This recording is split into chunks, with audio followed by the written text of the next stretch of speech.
اللہم ایاکا نعبد و ایاکا نستعین الصلاة والسلام بتحیت والاکرام علی اشرف الانبیاء والمرسلین واولادہ الطیبین الطاہرین المعصومین ثم الصلاة والسلام علی سیدنا و سندنا و حبیبنا شفیع ذنوبنا و طبیب قلوبنا ابی القاسم محمد وَأَوْلَادِهِ الطَّيِّبِينَ الطَّاهِرِينَ الْمَعْصُومِينَ وَلَعْنَ اللَّهُ تَعَالَى عَلَى قَوْمِ الظَّالِمِينَ الْكَافِرِينَ الْمُنَافِقِينَ الْمُتَكَبِّرِينَ اما بعد فقد قال حق سبحانه تعالى في كتابه المجيد وفرقان الحميد وهو أصدق الصادقين وقوله الحق بسم الله الرحمن الرحيم ثم أورثنا الكتاب الذين اصطفينا من عبادنا بلندتر صلوات اللہ صلی اللہ علیہ دعا ہے کہ آل محمد کا عظیم اور کریم مالک اس عظیم ترین عبادت کو اپنی بارگاہ میں شرف قبولیت عطا فرمائے۔ رب الحسین بحق الحسین جتنے بھی ہاتھ اس ذکر میں مانگنے کے لیے اس عزت والی دہلیز سے کوئی بھی خالی ہاتھ واپس نہ جائے۔ اللہ بانیان کے حاضرین کے ذاکرین کے رزق معرفت میں اور رزق ولایت میں اضافہ فرمائے۔ بانی مجلس کی والدہ کی رحلت ہوئی، میرا مالک انہیں جناب سیدہ کا قرب عطا فرمائے۔ بروز حشر اٹھیں، ایک ہاتھ میں قرآن دوسرے ہاتھ میں دامن اہل بیت، لواء الحمد کا سایہ نصیب فرمائے۔ میرا مالک آخری سانس تک عقیدہ حق پہ استقامت نصیب فرمائے۔ موت کی ہچکی ہو زبان پہ ورد علی ولی اللہ جاری فرمائے۔ قبر کی پہلی رات ہو زیارت امیر نصیب فرمائے۔ قیامت کی صبح ہو شفاعت شبیر نصیب فرمائے۔ حجت دوران کے ظہور میں تعجیل فرمائے۔ دعائیں قبولیت کی منزل تک پہنچائیں، سہارا درود کا دیں، بلند آواز سے صلوات پڑھ اللہم صلی علی محمد وآلہ وسلم۔ اجازت ہے ذکر شروع کیا جا سکتا۔ مذہب اسلام کے جتنے بھی فرقے ہیں ان سارے فرقوں میں سے ایک واحد مکتب مکتب جعفریہ ہے جو مدلل بھی ہے اور مہذب بھی ہے۔ ہمارا مذہب ہمیں مکمل یقین اور اعتماد ہے کہ ہمارا مذہب روایتوں سے نہیں چلا، قرآن کی آیتوں سے چلا۔ مکمل توجہ مجلس میں رکھیے گا سرکار۔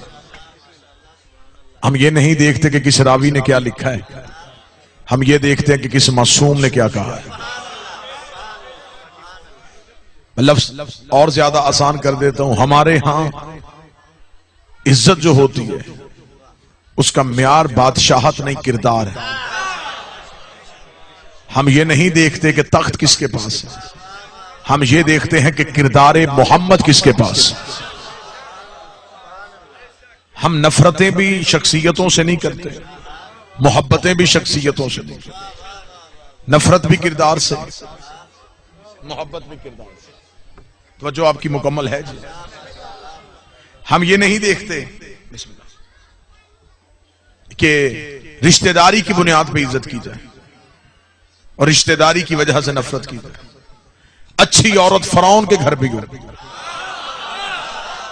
جوان طبقہ میرے ساتھ بول رہے جو قریب بیٹھو یہ تائید کا حق ادا کرنا، ہم اسے بھی مان لیتے ہیں۔ بری عورت جناب حسن کی بیوی بھی ہو، ہم اس کا بھی احترام نہیں کرتے۔ کس نے کہا ہے کہ ہم رشتہ داریوں کی بنیاد پہ کرتے؟ نہیں، ہم کردار کی بنیاد پہ کرتے۔ یہ واحد مذہب ہے جو خود سے نہیں بنا، یہ مذہب غدیر سے چلا۔ بڑی آسان سی گفتگو کروں گا، 2 + 2 4 والا حساب کر دیتے ہیں۔ رسول کے جانے کے بعد 2 نظریات امت مسلمہ میں قائم ہوئے، ایک خلافت کا نظریہ، ایک امامت کا نظریہ۔ ہم نظریہ امامت کے ماننے والے، کسی کے مذہب پہ تنقید نہیں کرنی۔ مجلسوں کا مقصد گالی دینا نہیں ہوتا، تبلیغ حسینیت ہوتا۔ لہذا ممبر کی پوری ذمہ داری کو احسن طریقے سے انجام دیتے ہوئے میں غیر شیعہ حضرات سے مکمل توجہ کا طالب ہوں۔ اگر وہ توجہ فرمائیں گے تو میری شرط ہے ان کے مذہب کو ٹھیس نہیں ہوگی، ان کے عقیدے کا قبلہ ٹھیک کیا جائے۔ کسی کو برا کہہ کے اپنا آپ نہیں منوانا۔ دلائل میں آپ کے سامنے رکھ دوں گا جو ہماری ذمہ داری ہے۔ رسول نے بھی علی کی ولایت پہنچائی تھی، اللہ کا حکم تھا بلغ، تو صرف پہنچا۔ کیونکہ دین میں جبر کوئی نہیں۔ رسول کے جانے کے بعد دو نظریات چلے، خلافت کا، ایک امامت کا۔ خلافت والے اور امامت والے اور، توجہ میری طرف رکھیے گا۔ خلافت والے کون اور امامت والے کون؟ میں لفظ تبدیل کر دوں۔ نبی کے جانے کے بعد مسلمانوں میں دو نظریے، ایک سقیفہ کا نظریہ ہے، غدیر کا نظریہ۔ اب فیصلہ آپ نے کرنا ہے کہ آپ کو کون سا اسلام چاہیے، کہ آپ کون سے اسلام کے پیروکار ہیں، کس اسلام کے آپ ماننے والے ہیں، اور کس اسلام کو آپ چاہتے ہیں۔ کہ آپ دیکھیں، میں بار بار یہ لفظ کہہ رہا ہوں، وارث پیغمبر ہونے کے لیے تخت ضروری نہیں، کردار ضروری ہے۔ خلافت الہیہ کے لیے بادشاہ ہونا ضروری نہیں، اللہ کی خلافت کے لیے بادشاہ ہونے کی شرط ہی نہیں۔ خدا کہتا ہے میں نے پہلی خلافت آدم کو دی تھی، اور خدا نے آدم کو نہ تخت دیا نہ حضرت آدم کو تاج دیا۔ میرے مالک آپ نے حضرت آدم کو زمین پہ پہلا خلیفہ بنایا، اسے زمین کا بادشاہ بنا کے بھیجیے، اسے تخت دے کے بھیجیے، اسے تاج دے کے بھیجیے، اسے لشکر دیجیے، اسے اقتدار دیجیے۔ عجب نہیں کہ آواز پروردگار آئے، اگر میں آدم کو تخت، تاج، لشکر دے دیتا تو پھر سنت الہیہ ہو جاتی، جس کے پاس تخت ہوتا وہ میرا خلیفہ بن جاتا، جس کے پاس تاج ہوتا وہ میرا خلیفہ ہو جاتا، پھر تو خلافت الہیہ کا معیار ہی بدل جاتا۔ خدا نے کہا میں نے آدم کو تخت نہیں دیا، میں نے آدم کو تاج نہیں دیا، لیکن میں نے آدم کے ایک امتیاز رکھا ہے۔ میرے مالک وہ کون سا؟ فرمایا آدم کو فرشتوں نے سجدہ کیا ہے، آدم کو فرشتوں نے سجدہ کیا ہے۔ بس اسی معیار کو پرکھتے چلے جانا، قیامت تک یہ نہ دیکھنا تخت کس کے پاس ہے، تاج کس کے پاس ہے، یہ دیکھنا فرشتہ کس کے دروازے پہ آ رہا۔ یہ نہیں دیکھنا کہ تخت والے کون، یہ نہیں دیکھنا کہ تاج والے کون، یہ دیکھنا ہے کہ فرشتہ کس دروازے پہ نوکری کے لیے آ رہا۔ متوجہ صاحبان، ایک سلسلہ خلافت کا، ایک سلسلہ امامت کا۔ اور پہلے خلافت والوں سے بڑی محبت کے ساتھ اتحاد بین المسلمین کو پیش نظر رکھتے ہوئے پوچھتے ہیں کہ آپ کے پاس جو نظریہ خلافت ہے یہ آپ نے کہاں سے لیا؟ کسی بھی چیز کی گہرائی دیکھیں گے تو حقیقت کا پتہ چلے، جسے بیک گراؤنڈ کہتے ہیں، اس کے پس منظر میں جائیں، اس کے پیچھے جائیں۔ جب ہم نے خلافت والوں سے پوچھا تو انہوں نے کہا جی اصل میں یہ ہے کہ رسول جاتے ہوئے کسی کا اعلان نہیں کر کے گئے تھے۔ ٹھیک ہے، بڑی محبت سے سنیے۔ پھر کیا ہوا؟ انہوں نے کہا جی رسول کے جانے کے بعد مہاجرین اور انصار پریشان تھے، اسی پریشانی کے حال میں سقیفہ بنی سعدہ میں مسلمانوں کا اجتماع ہو گیا۔ مہاجرین چاہتے تھے کہ نبی کا وارث ہم میں سے، انصار چاہتے تھے کہ نبی کا وارث ہم میں سے۔ آپس میں دست و گریبان ہو رہے تھے، یا ایک صحابی رسول اٹھے، انہوں نے دوسرے صحابی کا ہاتھ پکڑ کے بلند کیا، بلند کرنے کے بعد کہا یہ بعد از رسول بزرگ بھی ہیں، معتبر بھی ہیں، رشتہ داری پیغمبر بھی، لہٰذا میں بھی اس کی بیعت کرتا ہوں، تم بھی اس کی بیعت کرو۔ لہٰذا مسلمانوں کے اجماع نے ان کے ہاتھ پہ بیعت کی تو یہاں سے سلسلہ خلافت شروع ہو گیا۔ ٹھیک ہو گیا۔ ابن خلدون سے لے کے شبلی نعمانی تک جس نے بھی خلافت لکھی اس نے یہی نسدی، یہی دیا کہ بعد از رسول اجماع امت کے ساتھ پہلا خلیفہ چنا گیا۔ اب آؤ امامت والوں سے پوچھتے ہیں کہ تم نے جو علی کو امام بنایا تمہارے پاس دلیل کیا؟ اب جو دلیل انہوں نے دی ہے وہ دلیل پڑھ دے۔ انہوں نے کہا دلیل کیا؟ اب دھیان آپ نے صرف اس دروازے پہ نہیں دینا، جس علم کے دروازے کی میں ذکر کر رہا ہوں آپ نے اس پہ دھیان کرنا۔ آپ کے بعد دلیل کیا ہے؟ اب امامت والوں جو دلیل دی، امامت والوں نے کہا کہ ہم نے جو علی کو امام مانا یہ نبی کی زندگی کے بعد نہیں ہوا، نبی موجود تھے، آخری حج تھا، غدیر کا چوک تھا، 1.25 لاکھ حاجیوں کا مجمع تھا، فلانوں کا ممبر تھا، 3.5 گھنٹے علی کے فضیلت پڑھنے کے بعد نبی نے علی کا ہاتھ پکڑ کے بلند کر کے واضح طور پہ اونچی آواز میں اعلان کیا تھا من کنت مولا ہو فہذا علی مولا، جو مجھے مولا سمجھتا ہے میرے بعد اس نے علی کو مولا مانا ہے، لہٰذا ہم نے حکم پیغمبر کے تحت، غدیر کے حکم کے تحت علی کو اپنا امام مان لیا۔ اب دو نظریات آپ کے سامنے میں نے پڑھ دیے، دونوں کے دونوں میں نے ہسٹری سے پڑھے، ایک خلیفہ بنا نبی کی زندگی کے بعد، ایک بنا نبی کی زندگی میں، ایک بنا سقیفہ میں، ایک بنا غدیر میں، ایک ہاتھ صحابی نے بلند کیا، ایک ہاتھ نبی نے بلند کیا۔ لڑنا نہیں، جھگڑنا نہیں، گھر جا کے فیصلہ کرنا ہے قرآن میں اطاعت صحابی کی واجب ہے یا نبی کی واجب؟ فیصلہ آپ نے کرنا۔ بسم اللہ صلی اللہ۔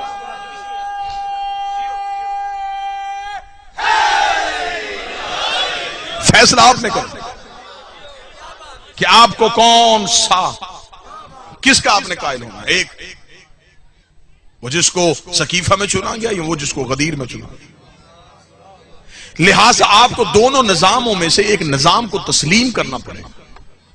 جھگڑا شیعہ سنی کا نہیں، نظام دو ہیں، ایک خلافت کا نظام ہے، ایک امامت کا نظام ہے. آپ کو کھل کے ان دونوں میں سے کسی ایک کی حمایت کرنی پڑے گی. یا نظریہ خلافت کی حمایت کرو یا نظریہ امامت کی. لیکن پھر اگر خلافت کی حمایت کرنی تو پھر خلافت کی حمایت کرتے، لیکن پھر خلافت والوں نے اپنا نظریہ تبدیل کیا. انہوں نے جب یزید خلافت میں آیا اب انہوں نے کہہ دیا کہ نہیں جی ہم بھی مانتے ہیں کہ یہ غلط تھا. نہیں، اب آپ نے اسے غلط نہیں کہنا. اگر آپ نے اسے غلط کہنا ہے تو آپ کو پورے نظام کو غلط کہنا پڑے گا. اگر یزید کو غلط کہنا تو صرف یزید اکیلا غلط نہیں، مکمل نظام غلط.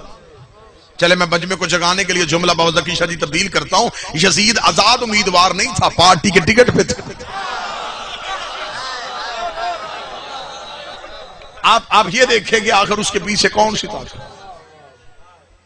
جو بندے ناحق کسی کا قتل کروا دیتے ہیں تو پھر وہ ایک بندے کو کہتے ہیں کہ تو پیش ہو جا، سارا قصور تو مان لے تاکہ باقی بندے بچ جائیں. بسم اللہ. جب وہ تفتیش کرنے والے ادارے تفتیش کرتے ہیں تو پھر اس سے وہ بٹھا کے پوچھتے ہیں تو اکیلا نہیں، بتا تیرے پیچھے کون کون ہے. ہم بھی مجلس حسین میں یزید سے یہی پوچھ رہے ہیں. جس سے سر ہلایا اس کی اپنی مرضی. میں تو آپ کے نظریے کی وکالت کر رہا ہوں. ہمیں بتا دے بابا جی کہ تیرے پیچھے کون کون، تجھ میں یہ طاقت آئی کہاں سے کہ تو نے نبی کے بیٹے سے بیعت مانگ لی. آج مسجد کے مولوی سے جا کے بادشاہی مسجد کے مولوی تک پوچھو یزید نے بیعت مانگی، حسین نے انکار کیا، ٹھیک کون ہے دونوں میں؟ وہ کہے گا حسین. غلط کون ہے؟ وہ کہے گا یزید. کیا یزید کو بیعت مانگنی چاہیے تھی؟ وہ کہے گا نہیں. اس کا مطلب کہ آپ مان گئے کہ جو معصوم سے بیعت مانگے وہ غلط ہوتا ہے. نہیں ویسے ہاتھ اٹھانی تائید کے لیے جیسے مجھے چاہیے تھا. پھر میں بات کھول کے کر دیتا ہوں. جب یزید نے ولید سے کہا تھا کہ مجھے حسین سے بیعت چاہیے تو حسین مولا کا جملہ آج بھی تاریخ کے ماتھے پہ جھومر بن کے چمک رہا ہے. حسین نے کہا ولید لکھ دے مجھ جیسا تجھ جیسے کی بیعت نہیں کرتا، مجھ جیسا تجھ جیسے کی بیعت نہیں کرتا. حسین مالک آپ اتنا کہہ دیتے کہ حسین یزید کی بیعت نہیں کرتا. حسین نے کہا اگر میں حسین کہہ کے بتاتا تو پھر قیامت تک دنیا یہی لکھ دیتی کہ صرف حسین نے یزید کی بیعت نہیں کی تھی. میں نے کہا جو بھی مجھ جیسا ہوگا وہ اس جیسے کی بیعت نہیں کرے گا. حسین نے کہا میں تیری بیعت کروں تو کروں کیسے؟ انا حسین ابن علی، میں علی کا بیٹا ہوں. جب میرا باپ اس جیسے کی نہیں کرتا میں اس جیسے کی کیسے؟ یہ ہے نظریہ امام.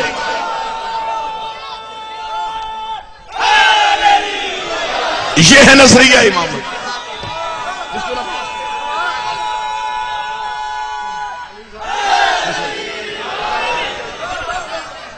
مکمل مجلس پڑھیں گے، مکمل مجلس پڑھیں گے.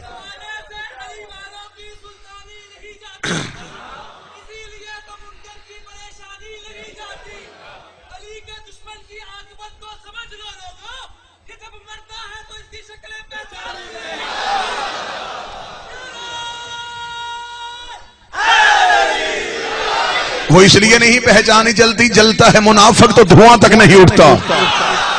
ہم آگ لگاتے ہیں کسی اور طرح سے. نظریہ امامت کی حمایت کرو. صرف حسین صحیح نہیں، حسین صحیح کہنے کے لیے کئی غلط کہنے پڑتے. صرف حسین کو ٹھیک نہیں کہنا پڑے گا، حسین صحیح کہنے کے لیے کئی غلط کہنے پڑیں گے. صرف حسین صحیح نہیں، پورا نظام صحیح.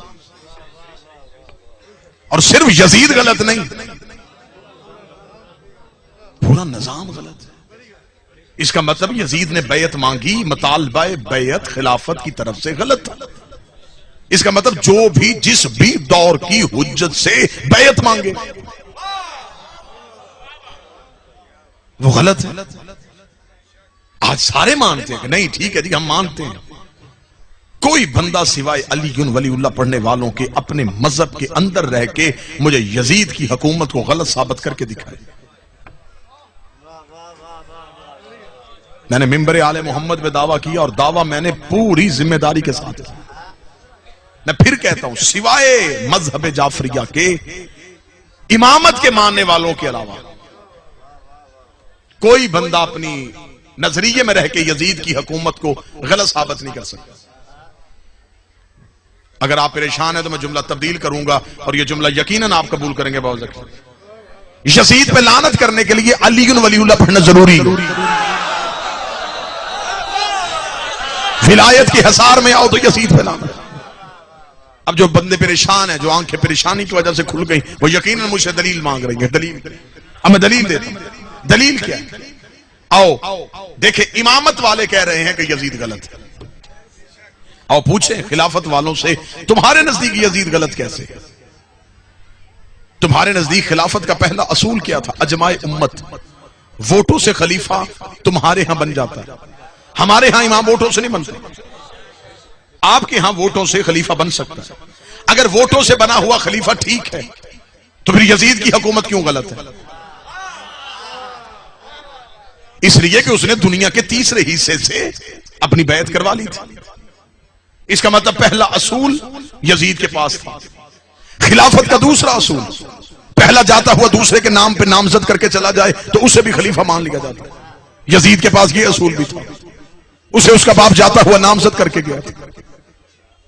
خلافت کے پاس تیسرا اصول شورا کمیٹی، 6 بندوں کی کمیٹی مل کے خلیفہ چن لیتی ہے. یزید کے پاس یہ اصول بھی تھا، اسے 6 بندوں کی کمیٹی سے نہیں، اس نے 18,000 مفتیوں سے فتویٰ لے لیا تھا. تو آج مولوی کس منہ سے کہہ رہا ہے کہ حسین صحیح ہے یزید غلط ہے، حسین صحیح ہے یزید غلط ہے؟ حسین صحیح کہنے کے لیے کئی غلط کہنے پڑتے ہیں.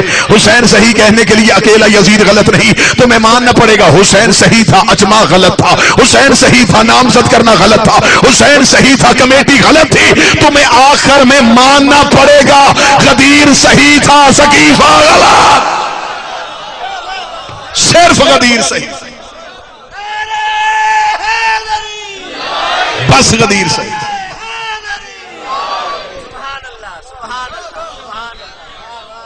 بات سمجھ میں آ رہی ہے؟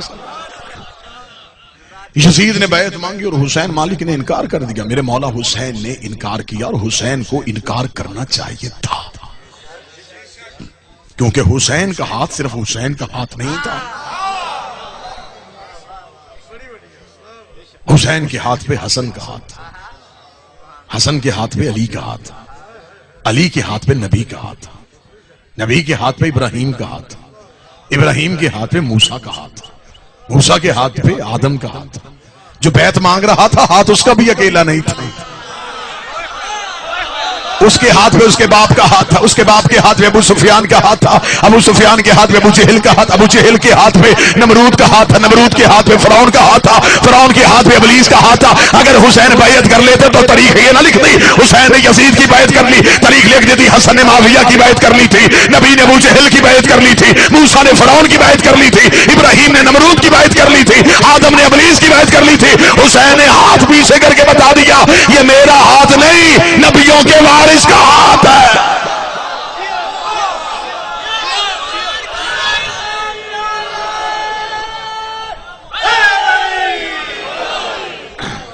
اور وہ حسین نے انکار کر دیا.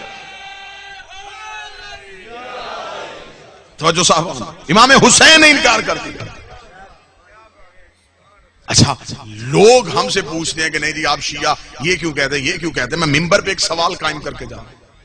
امام حسین نے بیعت کا انکار کیا اور 72 ساتھیوں نے اس انکار میں حسین کا ساتھ دیا. وہ 72 نام آج بھی تاریخ کی کتابوں میں قبیلوں کے ساتھ لکھے ہوئے. اب میرا تاریخ اسلام سے یہ سوال ہے، جن 72 نے انکار کیا وہ تو تم نے بتائے، جن لاکھوں نے بیعت کر لی تھی وہ کون تھے؟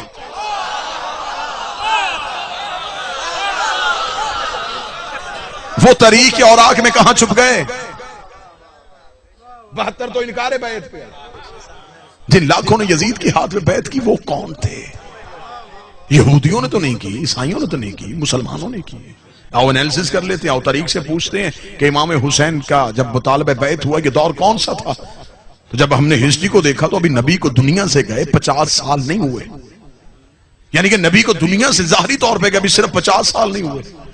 اور یزید نے نبی کے بیٹے سے بیعت مانگی. اس کا مطلب جو نبی کے دور میں بچپن میں تھا حسین کے دور میں جوان تھا.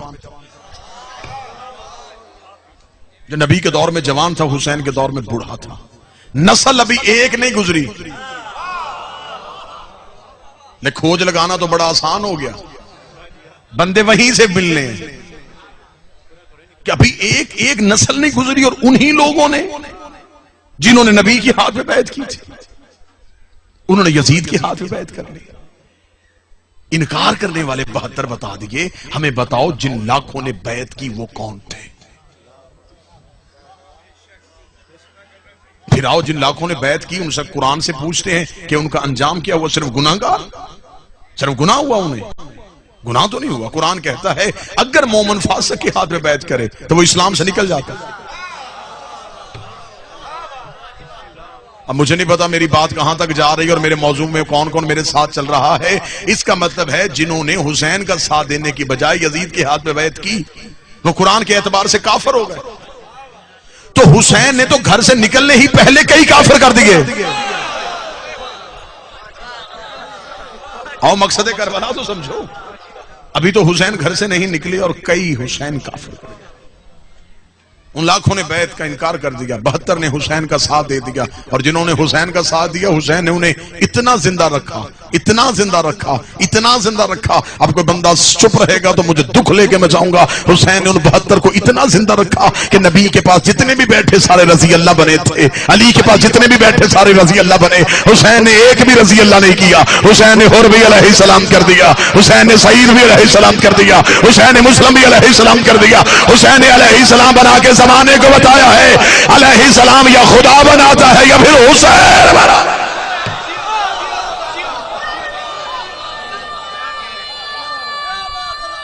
بسم اللہ بسم اللہ.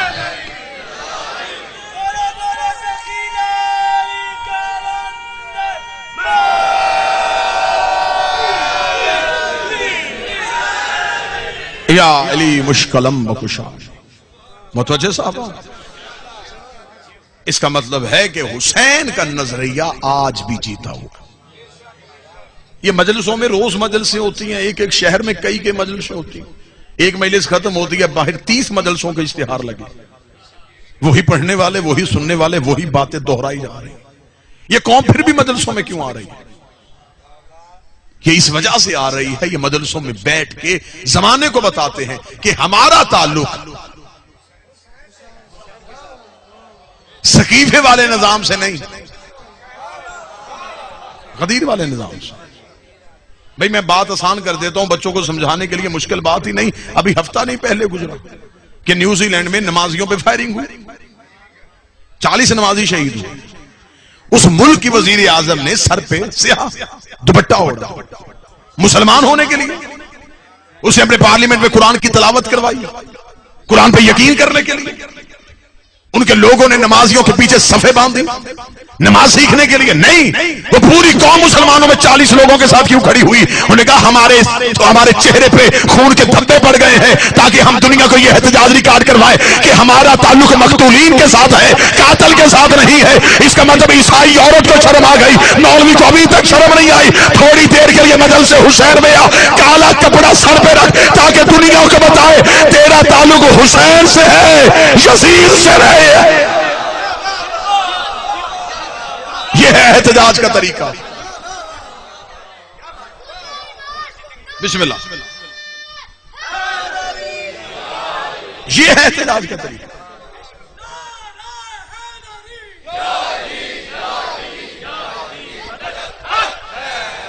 ساری دنیا کے مسلمانوں نے اس عورت کو سراہا, خراج تحسین پیش کیا.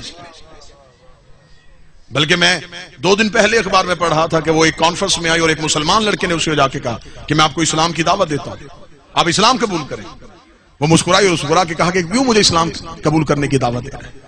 اسے کہا اس لیے کہ آپ نے جو کردار پیش کیا ہے مسلمان اسے سلام کر رہے ہیں تو آپ باقاعدہ اسلام کے دائرے میں آ جائیں. اسے کہا مجھے اسلام کے قانون آ گئے ہیں, مظلوم کا ساتھ دینا اسلام کا قانون. لہٰذا آپ سنی ہیں, آپ اہل حدیث ہیں, آپ نماز ہاتھ باندھ کے پڑھیں, لیکن حسین کے نظام کا ساتھ تو دیں. آپ اہل حدیث ہیں، آپ دیوبند ہیں، آپ حنفی ہیں، بریلوی ہیں، آپ کا کسی مکتبہ فکر سے تعلق ہے، لیکن آپ حسین کے نظام کا ساتھ ہیں۔ آپ بتائیں کہ جس نظام پہ حسین تھا ہم اس نظام کی حمایت کرتے ہیں۔ اب یہاں پہ کیونکہ لفظ جو ہوتے ہیں ادھورے سمجھے جاتے ہیں، جیسے جیسے زمانہ مخدوم ذکی شاہ جدید ہو گیا، بندوں کے اعتراض کرنے کے طریقے بھی جدید ہو گئے۔ میں یہاں بات ایسے ادھوری چھوڑ کے جاؤں گا تو کل کو علی بھائی سے کوئی بندہ کہے گا دیکھیں جی شیعہ خطیب تھے، ہم تو مجلس میں اٹھے نہیں، عیسائی عورت کی مثال دی، اس کا کردار تو ہمارے لیے مشعل راہ نہیں۔ بہت بہتر ہوتا یہ ہمیں اسلام کی مثال دیتے، چلو میں قرآن سے دے دیتا ہوں۔ جب حضرت ابراہیم کو آگ میں پھینکا جا رہا تھا تو ایک چھوٹا سا پرندہ،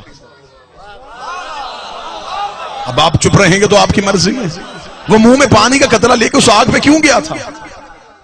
باقی پرندوں نے پوچھا وہ بہت زیادہ آگ ہے، جل جائے گا، اس کا کچھ نہیں ہوتا، جلنے کے لیے جا رہا ہوں، اس کا قطرے سے کچھ نہیں بننا، اس کا کم از کم پھینک کے اللہ کو تو گواہ بنا لوں گا کہ میرا تعلق ابراہیم سے ہے، نمرودیوں سے نہیں ہے۔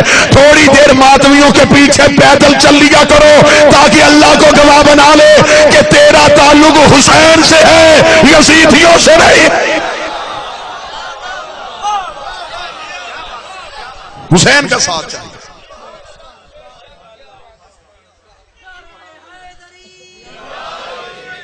کبھی بھی ہم نے تخت اور تاج والے کو حکمران نہیں سمجھا، جس کے پاس کردار محمد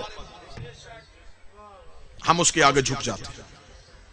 ہمیں تخت، تاج، حکومت، حکمران، لشکر، اقتدار، رایا کچھ نہیں دیکھنا۔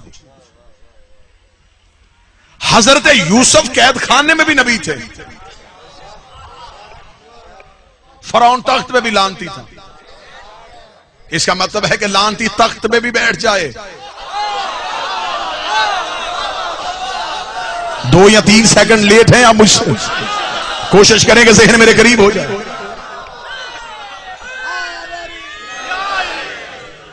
حضرت یوسف قید خانے میں نبی، درود سارے حضرات مل کے بلند آواز سے پڑھے، اللہ صلی اللہ علیہ بسم اللہ۔ آئیں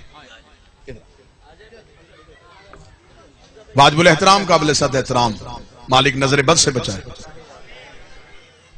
عزاداری کی صف میں ایک بہت بہترین اضافہ اس خاندان کی خدمات ہے نوحہ خانی کی دنیا میں، عزاداری کی دنیا میں۔ بسم اللہ بسم اللہ بسم اللہ۔ میرے لیے چھوٹے بھائی کی حیثیت جناب علی حمزہ مالک نظر بد سے بچائے اور بخت میں مزید ترقی عطا فرمائے، یہ کارواں میں چلتے رہیں، یہی عزاداری کا کارواں جو ہمیں کربلا کے ساتھ متصل کرتا ہے۔ یوسف قید خانے میں بھی نبی تھے، فرعون تخت میں بھی لانتی تھی، اس کا مطلب کہ حجت قید خانے میں بھی ہو۔ ایک لمحے کے لیے میرے مجمع کا جتنا نوجوان ہے آپ نے داد دی ہے، توجہ مکمل کی ہے، ایک سطر میرے ساتھ پڑھا، ایک سوال ضرور اپنے ذہن میں سوچئے کہ ہر دور کے نبی کے بیٹے نے ہر دور کے بادشاہ سے حکومت نہیں مانگی، تو پھر اس دور کے بادشاہ نے اس دور کی حجت کا قتل کیوں کیا؟ یہ میں نے سوال پہلے پیدا کیا، میں اس کا جواب دیتا ہوں۔ یا تو یہ ہونا کہ کسی بھی دور کے امام نے کسی بھی دور کے بادشاہ سے تخت مانگا ہو، اقتدار مانگا ہو، تخت اور تاج کی وجہ سے لڑائی ہو گئی ہو، اس لڑائی میں حکمران جیت گیا ہو، امام شہید ہوگا، نہیں، ایسا تو ہوا ہی نہیں۔ کسی بھی دور کے امام نے کسی بھی دور کے بادشاہ سے تخت نہیں مانگا، پھر قتل کیوں کیا گیا؟ اب بات کو پھیلاؤں گا نہیں، بات کو یوں سمیٹ کے ایک جملے میں بند کرنے لگا۔ اصل میں یہ امام کو قید نہیں کرتے تھے، کردار محمد کو لوگوں سے چھپاتے تھے۔ انہیں خبر تھی کہ اگر یہ کردار جلتا رہا تو امت بادشاہت کے قریب آئے گی، لیکن امامت کا کردار اور ہوتا ہے، نبوت کا کردار اور ہوتا ہے۔ رجب کا مہینہ ہے، 25 رجب مخصوص ہے، میرے امام موسی اعظم کے ساتھ میں تو یہاں جملہ کہنا ضرور چاہوں گا، نبوت کا اقتدار اور ہوتا ہے، امامت کا اختیار اور ہوتا ہے۔ حضرت یوسف کی کہانی پوری کی پوری قرآن میں لکھی، حضرت یوسف پہ زلیخا نے حملہ کیا اور 7ویں کوٹری پہ جا کے یوسف نے صرف اپنی عصمت بچائی ہے، زلیخا کا ذہن نہیں بدلا، صرف اپنی عصمت بچائی ہے، زلیخا کا عقیدہ نہیں بدلا، یہ تھا کردار نبوت. اب آؤ کردار امامت کی طرف. جب موسیٰ اعظم کے قید خانے میں ایک فاحشہ عورت کو بھیجا گیا تاکہ امام پہ قتل کا الزام لگایا جا سکے, صبح جب حکومت والوں نے دروازہ کھولا تو منظر یہ عجیب تھا. آگے امام سجدے میں تھا, پیچھے وہ عورت سجدے میں تھی جو 7ویں کوٹھری میں جا کے صرف اپنا بچائے. اسے نبی کہتے ہیں. جو ایک رات میں فاحشہ کو عابدہ کرے اسے امام کہتے ہیں.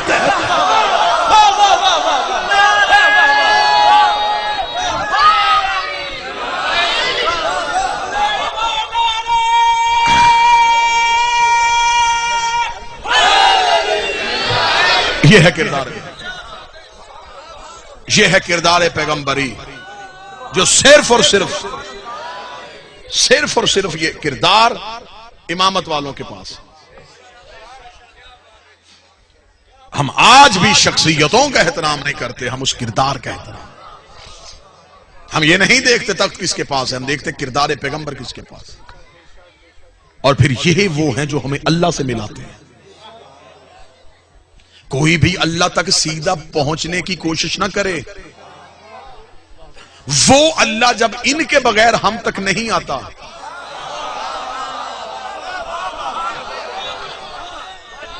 تو پھر ہم ان کے بغیر اس تک کیسے جا سکتے؟ مجھے بول کے بتاؤ, کیا وہ اللہ سیدھا ہم تک آیا؟ انہی کے ذریعے سے آیا جو سب کچھ کر سکتا تھا اور سب کچھ کر سکتا ہے. وہ ان کے بغیر نہیں آیا تو ہم ان کے بغیر کیسے جا سکتے؟ تفصیلات کا وقت نہیں. آخری سجدہ مودت کی نماز کا اور آپ کو سلام آخر. زندگی باقی, ملاقات باقی. میں نے جملہ کہا کہ ہم انہی کے رستے سے, انہی کے ذریعے سے اللہ کو مانتے ہیں. ہم انہی کی وجہ سے اللہ کو, انہوں نے ہمیں اللہ منوایا ہے. یہ اللہ تک پہنچنے کا رستہ ہے, یہ واسطہ فیض ہے, یہ وہ اللہ کے مظہر ہیں جنہوں نے ہم اللہ منوایا ہے. ابھی 13 رجب کو میری قوم نے مولا علی کا جشن منایا, علی کی آمد منائی. یہ سارے کے سارے شیعہ سنی مانتے ہیں 13 رجب کو حضرت علی کی مادر خانہ کعبہ کے قریب گئی تھی, دیوار پھٹ گئی تھی, بی بی کعبہ کے اندر چلی گئی. 13 بی بی کعبہ میں رہی, 14 بی بی کعبہ میں رہی, 15 بی بی کعبہ میں رہی. 16 رجب کو علی کی ماں کعبہ سے باہر آئی تھی. 16 رجب کو علی کی ماں کعبہ سے باہر آئی, مختوم ذکی شاہ جی سے لے کے آخری بندے تک. علی حمزہ توجہ فرمائیے گا, 13 رجب کو علی کی ماں کعبہ میں آئی, 16 رجب کو علی کی ماں کعبہ سے باہر آئی. مجھے کسی پھٹی سے پھٹی کتاب سے جھوٹے سے جھوٹے مور رکھی ایک روایت نکال کے دو. ان 3 دنوں میں حضرت ابو طالب زوجہ کو ڈھونڈنے کے لیے نکلے ہو, نبی اپنی اماں کو ڈھونڈنے کے لیے نکلے ہو. حضرت ابو طالب بھی گھر پہ رہے, نبی بھی گھر پہ رہے. 3 دن علی کی ماں خانہ کعبہ کے اندر بیٹھی رہی. ابو طالب بھی جانتے تھے کہ بی بی کہاں ہے, نبی بھی جانتے تھے کہ ہماری اماں کہاں ہے. نہ نبی نے گھر سے نکلے, نہ حضرت ابو طالب گھر سے نکلے. لیکن وہ مکے والے جنہوں نے بی بی کو جاتے ہوئے دیکھا تھا اور دیوار کو پھٹتے ہوئے دیکھا تھا, وہ تو پریشان تھے کہ ایسا تو پہلے کبھی نہیں ہوا. ابو طالب کی بیوی اس گھر کے قریب آئی تھی, دیوار پھٹ گئی, بی بی کعبہ کے اندر چلی گئی. مکے والے نہ دن کو سوتے تھے نہ رات کو سوتے تھے, ایک دوسرے سے پوچھتے تھے. ابو طالب کی زوجہ آئی, ابو طالب کی زوجہ آئی, ابو طالب کی زوجہ آئی. رات والے دن والوں سے پوچھتے, دن والے رات والوں سے پوچھتے. مکے والے اللہ کے گھر کے چکر لگا رہے تھے کہ ابو طالب کی زوجہ گئی, ابھی تک واپس نہ آئی. آخر 16 رجب کو لوگوں کے صبر کا پیمانہ لبریز ہو گیا. انہوں نے خدا کے گھر کے دروازے میں دستک دینی شروع کی. یہ دستک دے دے کے بار بار پوچھ رہے تھے, ابو طالب کی زوجہ تو خیریت سے ہے, طالب کی ماں تو خیریت سے ہے. جب یہ اللہ کے دروازے میں دستک دے رہے تھے تو آواز پروردگار آئی, مادر علی اب اٹھی, اب باہر جانے کا وقت ہے. علی کی ماں اٹھی, بی بی دیوار کے قریب جانے لگی. آواز پروردگار آئی, اب دیوار سے نہیں جانا, واپسی پہ دروازے سے جانا ہے. اس لیے کہ لوگ میرے دروازے میں دستک دے رہے ہیں. دروازہ کھول کے انہیں علی دکھا تاکہ میں بندوں کو بتاؤں جب اللہ کے دروازے میں دستک دو اندر سے چلی نہیں آتا, اندر سے جب بھی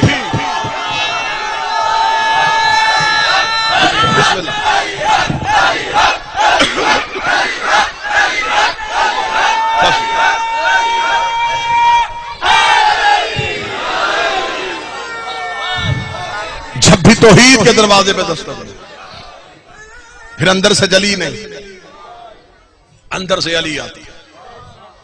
شہزادی کونین میرے بھائی کی یہ محنت قبول کر. اللہ ان کی والدہ کو جناب سیدہ کے پہلو میں جگہ عطا فرمائے. مالک اس عقیدے کو سلامت رکھے. جو سیدوں کے غم میں ماں کا غم بھول گئے. یہ ہے ان کی محبت کا اثر. ان کا غم ہمیں دنیا کا ہر غم بھلا دیتا. دیار غیر سے آئے تھے, ماں کی یقیناً خدمت بھی کی ہوگی, لیکن مالک حسین نے آخری لمحوں میں ماں کی زیارت بھی کروا دی, ہاتھوں سے تدفین بھی کروا لی. کیا غربت ہے حسین تیری بہن کی. مدینے سے چلی بطول, مکے آئی جانشین رسول, کربلا میں 8 دن حسن بنی رہی, شام غریباں کی 1 رات عباس بنی, 11 محرم کو پھر علی بن گئی, پھر کربلا سے کوفہ, کوفہ سے شام, شام کے بازار, شرابیوں کے دربار, بدماشوں کے مجمع, 72 بازار, 144 گلیاں, 288 موڑ, شام سے پھر مدینے, مدینے سے پھر شام, 6666 میل سفر کر کے 15 رجب کو شام کی پہاڑیوں میں آ کے رو کے کہتی میرے اللہ اب زینب تھک گئی, میرے اللہ تیرا دین بچ گیا, مجھے ماں کہنے والا کوئی نہیں بچا. بعد میں نوح خانی ہوگی, میں 2 درد اسی علی کی بیٹی کی غربت کے پڑھنا چاہتا ہوں, کیونکہ 15 رجب گزری ہے سیدوں کی شہادت.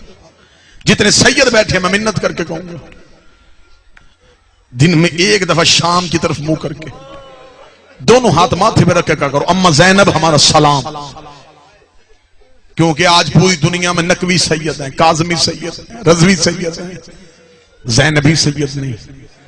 تمہاری نسلیں بچا گئی, اپنی نسل کربلا میں دے گئی. زیادہ سے زیادہ 3 منٹ پڑھوں گا, اور ماتمی جو ماتم کرنے کے لیے آئے, بہنیں جب پے کے گھر میں واپس آئے نا تو بہنیں باپ کو درد نہیں بتاتی, بھائیوں کو تکلیف نہیں بتاتی. جب ماں کے گلے لگتی ہے تو پھر بیٹی ماں کو درد سناتی ہے. جو سید بیٹھے مجھے معاف کر دینا, قید دن نبھا کے بی بی کربلا آئی, قبر حسین پہ خاموش, غازی کی قبر پہ خاموش, مدینے روضہ رسول پہ صرف حسین کا کرتا دکھایا, قبر محمد کانپ گئی, بی بی اٹھ کے آ گئی. حسن کی قبر پہ آ کے قاسم کا پرسہ دیا.